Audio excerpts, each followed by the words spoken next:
কথা বলছেন, এই মুভমেন্টে যারা রাস্তায় নেমেছিল কেন নেমেছিল? অবশ্যই অন্যায়ের বিরুদ্ধে কথা না, বলতে নেমেছিল। কোটার জন্য তার চাকরি হচ্ছিল না। কোটা তো একটা অন্যায় সিস্টেম। আসছি একটু, আপনার বলতে হবে না, আমি সব প্রশ্নের জবাব দিয়ে দিচ্ছি। কোটার জন্য আমার চাকরি হচ্ছিল না, সরকারি চাকরি। কোন ক্যাডারের? সরকারি চাকরির টপ 2 ক্যাডার হচ্ছে প্রশাসন আর পুলিশ। আপনি কি বিশ্বাস করেন এই দেশের প্রশাসন পুলিশে চাকরি করে আমাদের এজেন্সিরা যখন চাকরি করবে তারা ঘুষ খাবে না? কেন এগুলো টপে? ইনকাম ট্যাক্স বা কাস্টমস কেন 3-4-এ হয়? এগুলো আমরা বুঝি না? এই সমাজে আমরা থাকি তো, এই সমাজে আমরা থাকি। কেন এই ক্যাডারগুলো এত লুক্রেটিভ? এবং যারা চাকরিতে যায় ওরা কেউ আকাশে থাকে না। আমাদের পরিবার, আমাদের বন্ধুর মধ্যে, সন্তানদের মধ্যে, ভাইদের মধ্যে প্রচুর এসব চাকরি করা লোক আছে। তারা কি করে আমরা দেখছি আসলে।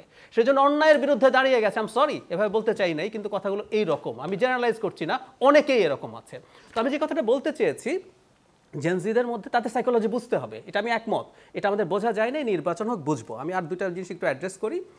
প্রতিরক্ষা ব্যবস্থা নিয়ে আমরা অত্যন্ত দুর্বল অবস্থায় আছি। আমি মনে করি, আমি ইভেন ব্যক্তিগতভাবে মনে করি ইন্ডিয়া কোনোদিন বাংলাদেশকে ইনভেড করতে পারে। আমি ছোট্ট একটা উদাহরণ দিই।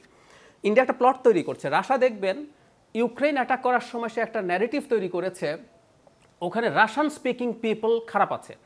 সে যে প্রথম ক্রাইমিয়া দখল করলো, এরপর ডনবাসের 2টো অংশ খেরসন, জাপোরিজিয়া প্রায় 20% দখল করে সাংবিধানিকভাবে একত্র করে ফেলছে। যুক্তি কি জানেন? রাশিয়ান স্পিকিং পিপলের উপরে ইউক্রেন অত্যাচার করে।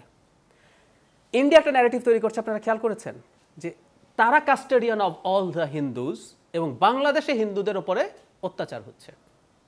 আজ হোক, কাল হোক, 5 বছর পরে হোক, 10 বছর পরে হোক, ওরা কিন্তু একটা গ্রাউন্ড তৈরি করছে। সো আমাদের অত্যন্ত স্ট্রং একটা মিলিটারি, মানে আমাদের সব বাহিনীর শক্তিশালী করতে হবে।